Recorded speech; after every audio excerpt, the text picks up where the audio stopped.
कक्षा 10वीं का हिंदी का चैप्टर नंबर 2 20 के दांत का टॉप 50 क्वेश्चन लेकर आया हूं ऑब्जेक्टिव का, जो आपके एग्जाम के लिए काफ़ी इम्पोर्टेंट होने वाला है। तो आप सभी लोग वीडियो को ध्यान से देखिएगा और अपने फ्रेंड के साथ शेयर कर दिए वीडियो को।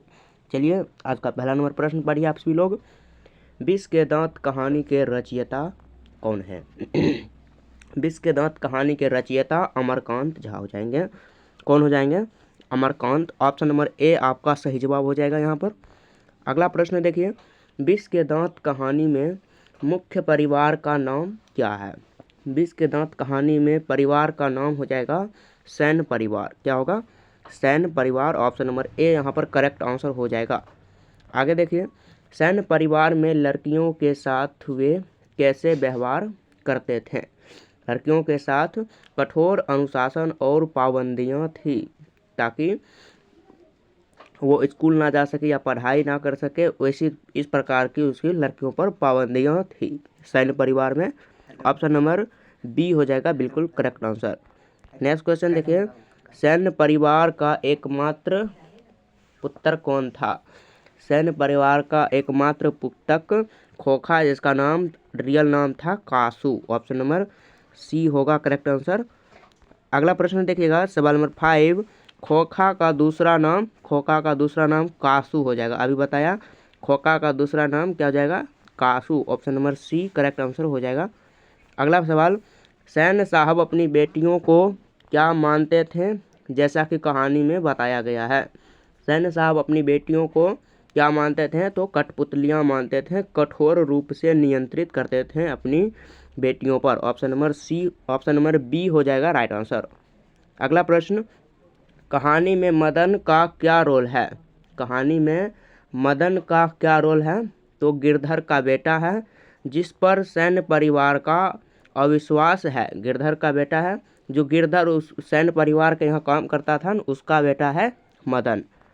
नेक्स्ट क्वेश्चन देखिए, यह कथन ऐसे ही लड़के आगे चलकर गुंडे, चोर और डाकू बनते हैं, यह किसने कहा?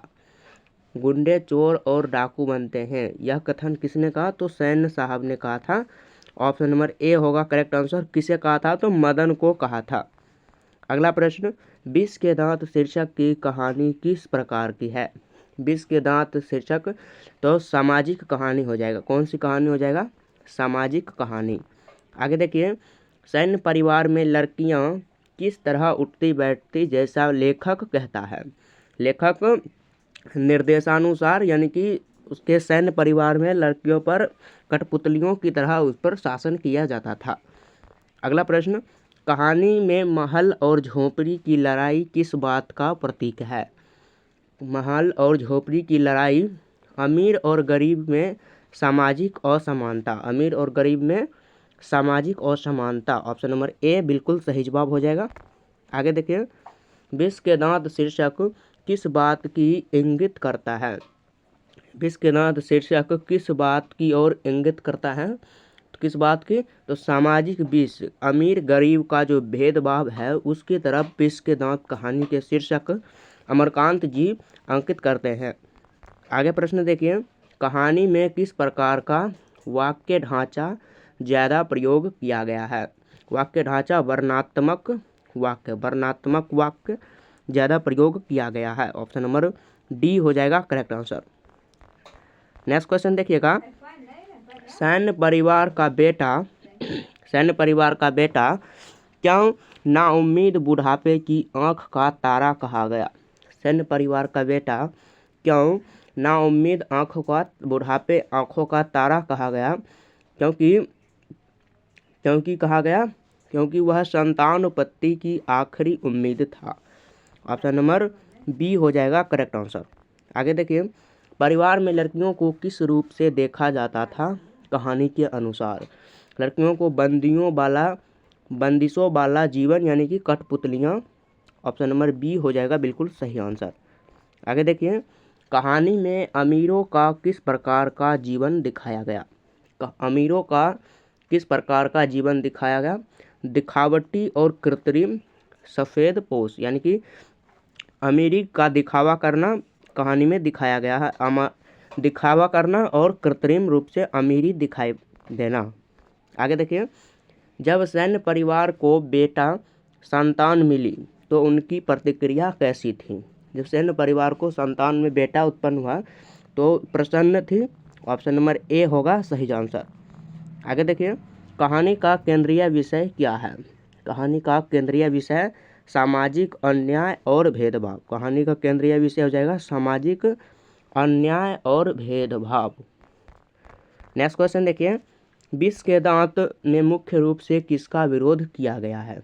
विष के दांत में मुख्य रूप से अमीर गरीब असमानता और दिखावा का विरोध किया गया है। कहानी के अनुसार, अमरकांत झा के अनुसार।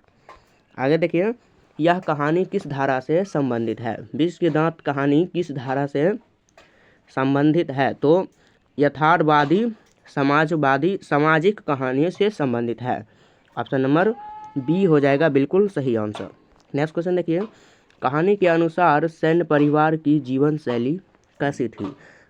सैन्य परिवार की जीवन शैली दिखावा और पाखंड थी, यानी कि सैन्य परिवार के जो फैमिली थी वह ज़्यादा ही दिखावा करती थी अमीरी होने का। नेक्स्ट क्वेश्चन, कहानी में कठपुतलियाँ शब्द किसके लिए प्रयोग किया गया है। तो लड़कियों के लिए। ऑप्शन नंबर बी हो जाएगा बिल्कुल सही आंसर।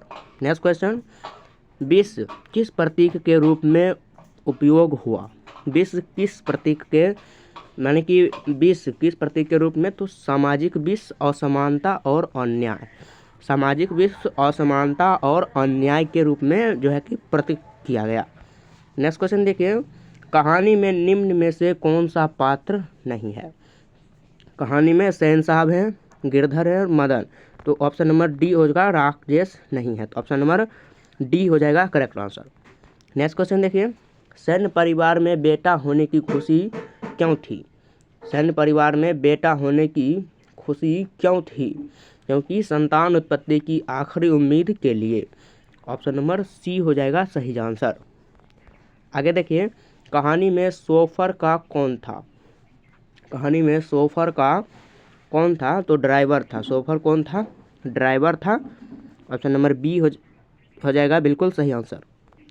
आगे देखिए, विष के दांत कहानी का अंत किस संदेश के साथ होता है। विष के दांत कहानी का अंत सामाजिक वास्तविकता और आलोचना। सामाजिक वास्तविकता और आलोचना से कहानी का अंत होता है। आगे देखिए, कहानी में दलितों का विषय है या नहीं। दलितों का विषय है या नहीं। नहीं, दलितों का विषय इस कहानी में ज़्यादातर नहीं बताया गया है। ऑप्शन नंबर बी हो जाएगा यहाँ पर सही आंसर। सैन्य परिवार कैसे लोगों को बड़ा मानते थे। सैन्य परिवार कैसे लोगों को बड़ा मानते थे। तो धनवान लोगों को बड़ा मानते थे। ऑप्शन नंबर बी हो जाएगा करेक्ट आंसर। नेक्स्ट क्वेश्चन, कहानी किस दृष्टिकोण से लिखी गई है। किस दृष्टिकोण से। तो तृतीय पुरुष समष्टि, यानी कि तृतीय पुरुष समष्टि दृष्टिकोण से लिखी गई है। आगे देखिए, विष के दांत में अमीर गरीब विभाजन क्यों दिखाया गया। विष के दांत में अमीर गरीबी का विभाजन सामाजिक चेतना जगाने हेतु अमीर गरीबी का जो है कि कहानी में दिखाया गया विष के दांत का। नेक्स्ट क्वेश्चन देखिए, सैन्य साहब की सोच किस ओर झुकी हुई है। सैन्य साहब की सोच सामाजिक प्रतिष्ठा और दिखावे की ओर। ऑप्शन नंबर बी यहाँ पर हो जाएगा बिल्कुल सही आंसर। नेक्स्ट क्वेश्चन देखिए, सैन्य परिवार की लड़कियाँ किसकी तुलना में कठपुतलियाँ कहलाई। किसकी तुलना में सैन्य परिवार की लड़कियाँ कठपुतला कहलाई। तो परिवार के बेटों से। ऑप्शन नंबर सी हो जाएगा यहाँ पर करेक्ट आंसर। आगे देखिए, मदन किसका बेटा था। मदन किसका बेटा था। तो मदन यहाँ पर हो जाएगा गिरधर का बेटा था। किसका बेटा था, गिरधर का। ऑप्शन नंबर ए होगा करेक्ट आंसर। आगे देखिए, कहानी में निम्नलिखित में से कौन सा मूलभूत विषय नहीं है। कहानी में कौन सा मूलभूत विषय नहीं है। तो धार्मिकता। ऑप्शन नंबर डी हो जाएगा सही आंसर। आगे देखिए, अगर विष के दांत की सीख निकालनी हो तो वह क्या होगा। यानी कि विष के दांत की जो कहानी है उसमें से यदि आपको सीख कुछ निकालना है तो दिखावे और सामाजिक असमानता को छोड़ना चाहिए। कहानी का जो है कि कहानी का मूल पात्र है दिखावे और सामाजिक असमानता को छोड़ना चाहिए। यही होगा विष के दांत की कहानी से सीख जो अमरकांत झा के द्वारा दिया गया है इस कहानी में। आगे देखिए, इस कहानी में कौन सा पात्र मुख्य नायक है? कौन सा पात्र जो है कि मुख्य नायक है? तो कासू हो जाएगा, जो खोखा कहलाता है, जो सेन साहब का आखिरी पुत्र है। आगे देखिए, सैन्य परिवार की बेटियां कैसी थी, रचनात्मक या अनुगामी? सैन्य परिवार की बेटियां कैसी थी, रचनात्मक या अनुगामी? तो अनुगामी, केवल आदेश मानने वाली थी। ऑप्शन नंबर बी होगा सही आंसर।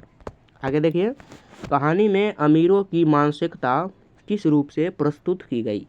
अमीरों की मानसिकता दिखावटी और ढोंगी प्रस्तुत की गई। ऑप्शन नंबर बी हो जाएगा सही आंसर। आगे देखिए, विष के दांत किस खंड का चैप्टर 2 है? विष के दांत किस खंड का चैप्टर 2 है? तो गदखंड गोधूली भाग 2 का चैप्टर हो जाएगा। ऑप्शन नंबर बी होगा करेक्ट आंसर। आगे देखिए, कहानी का मूल उद्देश्य क्या है? कहानी का मूल उद्देश्य सामाजिक आलोचना हो जाएगा। ऑप्शन नंबर बी होगा करेक्ट आंसर। अगला प्रश्न, सैन्य परिवार का चरित्र दिखाया गया है। सैन्य परिवार का दिखावटी और स्वार्थी। नेक्स्ट क्वेश्चन, विष के दांत कहानी में किस तरह का वातावरण दिखाया गया है? किस तरह का वातावरण? तो मध्यवर्गीय शहर दिखावटी फैशन दिखाया गया है विष के दांत कहानी में। नेक्स्ट क्वेश्चन, कहानी में अमीर गरीब भेदभाव किसके द्वारा सामने लाया गया? अमीर गरीबी का भेदभाव जो है कि किसके द्वारा कहानी में लाया गया? तो सैन्य परिवार के द्वारा। ऑप्शन नंबर ए होगा करेक्ट आंसर। आगे देखिए, कहानी किस भाषा में है? हिंदी भाषा में है। कहानी किस भाषा में है? हिंदी भाषा में। आगे देखिए, इस कहानी की शैली कैसी थी? यानी कि किस कहानी की शैली कैसी थी? तो विष के दांत की कहानी थी और कथा थी। ऑप्शन नंबर बी हो जाएगा करेक्ट आंसर। सामाजिक में असमानता पहचान किसके माध्यम से हुई?